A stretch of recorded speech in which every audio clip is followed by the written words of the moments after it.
My name is Amanda Bonnick and welcome to Poetry on Form. Today we are looking at the sonnet. Seamus Heaney felt that if you read a Shakespearean sonnet, a beloved sonnet, it's like a dance within yourself.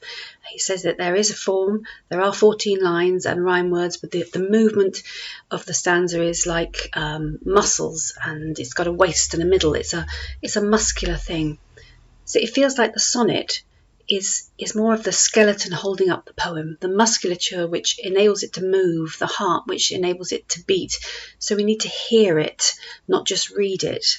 It has a distinct rhythm, and once you hear that, you will be able to recognize it. So rather than explain the intricacies of the rhyme and rhythm scheme of the sonnet first, I'm going to read some examples so that you can hear what's going on and appreciate the muscularity beneath the words, and then we can look at some of the form. So these are all taken from an anthology called The Penguin Book of Sonnet, edited by Phyllis Levin and published in 2001, which I heartily recommend. So I'll read a very well-known one first of all by Shakespeare. It's Shakespeare's 18th sonnet, and I'll read that to you now. Shall I compare thee to a summer's day? Thou art more lovely and more temperate. Rough winds do shake the darling buds of May, and summer's lease hath all too short a date.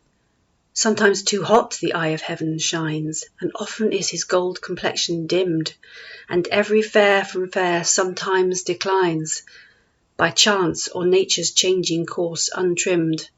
But thy eternal summer shall not fade, nor lose possession of the fair thou owest, nor shall death brag thou wanderest in his shade, when in eternal lines to time thou growest.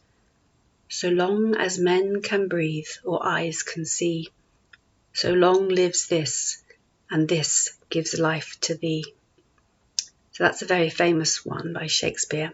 Another famous one, which I'm sure you'll recognise, is by Elizabeth Barrett Browning. So if I read this one, then you can hear the slight changes in rhyme scheme, but you'll still be aware of the same form working its way underneath. How do I love thee? Let me count the ways. I love thee to the depth and breadth and height my soul can reach, when feeling out of sight for the ends of being and ideal grace. I love thee to the level of every day's most quiet need, by sun and candlelight. I love thee freely, as men strive for right. I love thee purely, as they turn from praise. I love thee with the passion put to use in my old griefs, and with my childhood's faith. I love thee with a love I seem to lose with my lost saints. I love thee with the breath, smile, tears of all my life, and if God choose, I shall but love thee better after death. So those are two very classic sonnets, and you can really hear the form working underneath that. I'm coming to two more modern ones now, and we're still using the form, still within the 14 lines, which I'll explain later, but slightly more modern. The first one is by a great American poet called Billy Collins. He was poet laureate in America a few years ago. He's actually doing some online stuff at the moment on his Facebook page, which is well worth listening into. And this one's called Sonnet. All we need is 14 lines. Well, 13 now, and after this next one, just a dozen, to launch a little ship on love's storm-tossed seas, then only 10 more left, like rows of beans. How easily it goes until you get Elizabethan and insist the iambic bongos must be played and rhymes positioned at the end of lines, one for every station of the cross. But hang on here while we make the turn into the final 6, where all will be resolved, where longing and heartache will find an end, where Laura will tell Petrarch to put down his pen, take off those crazy medieval tights, blow out the lights, and come at last to bed. So he's taking all the conventions of a sonnet and using them humorously in a modern form. So it's rather lovely, because he's got the two sides going on there. And the final one, which is one of my personal favourite poems ever, is by Carol Ann Duffy, who was, before Simon Armitage, the poet laureate in England. And her sonnet is called Prayer. Some days although we cannot pray, a prayer utters itself. So a woman will lift her head from the sieve of her hands and stare at the minims sung by a tree, a sudden gift. Some nights, although we are faithless, the truth enters our hearts, that small familiar pain. Then a man will stand stock still, hearing his youth in the distant Latin chanting of a train. Pray for us now. Grade 1 piano scales console the lodger, looking out across the Midlands town. Then dusk, and someone calls a child's name as though they named their loss. Darkness outside. Inside, the radio's prayer. Rockall, Malin, Dogger, Finisterre. So the rhymes are in there, but because she uses enjambment, which is travelling on from one line to the next without the definite stop, you don't hear the rhymes quite as easily. And also she's using a very modern idiom and using the shipping forecast there at the end to bring us bang up to date, the age of radio. So the sonnet, the actual form of the sonnet itself, as has been alluded to in the Billy Collins poem, it's a 14-line poem.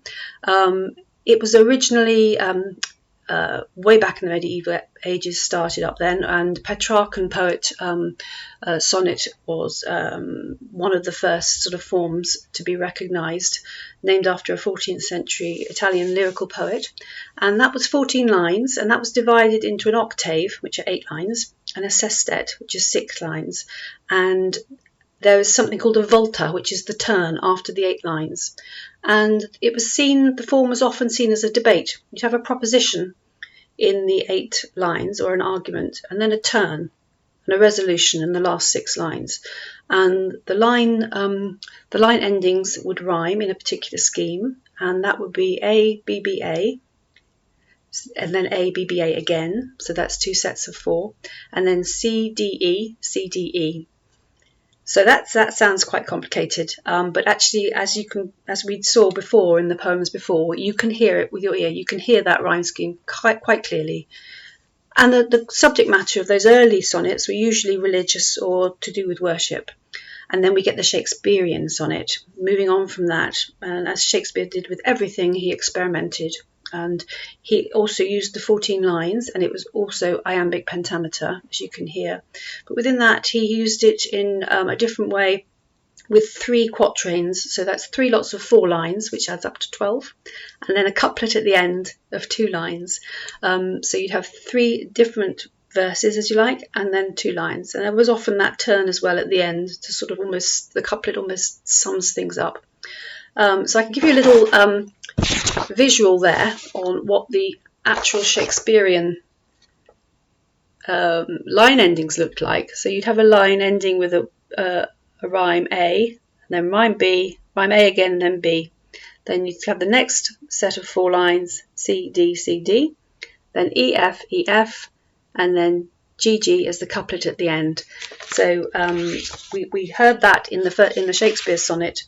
So if you think about it, the last 2 lines were, so long as men can breathe or eyes can see, so long lives this, and this gives life to thee. So those were the 2 last couplets, and it tied that argument up with a bow, really. So that's the sonnet. And what I would advise is to read as many as you can, modern and ancient, and you will get it in your bones. It's a particular form, it's a particular rhythm, and you can play about with the rhyme scheme as well. And if you read those, you will see how poets take that, what could be a very restrictive form, and they play with it, they stretch it, and they make it their very own, using a different vocabulary, different images, different subject matters. So really it's a very creative form, and indeed a lovely form, very beautiful. So thank you for listening, and that was the sonnet for today.